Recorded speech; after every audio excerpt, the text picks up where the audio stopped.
ഡൽഹിയിലെ ജന്തർ മന്ദറിൽ സാധാരണയായി നടക്കുന്ന സമരങ്ങളിൽ നിന്നും വ്യത്യസ്തമായി വിരമിച്ച ഡൽഹി പോലീസ് ഉദ്യോഗസ്ഥർ പ്രതിഷേധ സമരത്തിന് ഒരുങ്ങുന്നു. കോക്രോച്ച് ജനതാ പാർട്ടി സംഘടിപ്പിച്ച റാലിക്കിടെ പോലീസ് ഉദ്യോഗസ്ഥർക്ക് നേരെ ആക്രമണം ഉണ്ടായെന്ന് ആരോപിച്ചാണ് വിരമിച്ച പോലീസ് ഉദ്യോഗസ്ഥരുടെ കൂട്ടായ്മ പ്രതിഷേധത്തിന് അനുമതി തേടിയത്.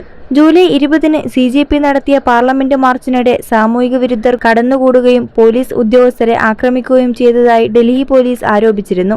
ആക്രമണത്തിൽ 100-ലധികം പോലീസ് ഉദ്യോഗസ്ഥർക്ക് പരിക്കേറ്റതായാണ് റിപ്പോർട്ട്.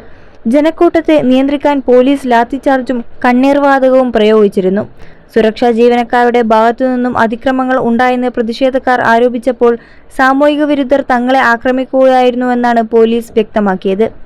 ഈ സംഭവത്തിന്റെ പശ്ചാത്തലത്തിൽ ഡൽഹി പോലീസിനോട് ഐക്യദാർഢ്യം പ്രഖ്യാപിച്ച് ജൂലൈ 31-ന് ജന്തർ മന്ദറിൽ ഏകദിന ധർണ നടത്താൻ അനുമതി തേടി വിരമിച്ച ഉദ്യോഗസ്ഥരുടെ സംഘടനയായ Delhi police federation Delhi police commissioner Anurag കുമാറിന് കത്തയച്ചു.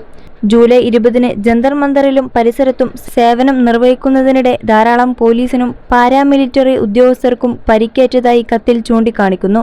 ജൂലൈ 31-ന് രാവിലെ 11 മുതൽ വൈകിട്ട് 5 വരെ പൂർണ്ണമായും സമാധാനപരവും അഹിംസാസക്തവുമായ രീതിയിലാണ് ധർണ ആസൂത്രണം ചെയ്തിരിക്കുന്നത്. അതേസമയം ജൂലൈ 20-ലെ പോലീസ് നടപടിയെക്കുറിച്ചുള്ള ഹർജികൾ പരിഗണിക്കവെ സുപ്രീം കോടതി ശക്തമായ നിരീക്ഷണങ്ങൾ നടത്തി.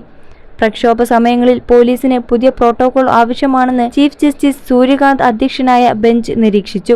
21 ലക്ഷത്തോളം സന്തുഷ്ടരായ ഉപഭോക്താക്കളും 2 ലക്ഷത്തോളം തിമിര ശസ്ത്രക്രിയകളും പൂർത്തിയാക്കിയ മലബാറിലെ ഏക കണ്ണാശുപത്രി Al-Salama eye hospital, hospital road, Perinthalmanna.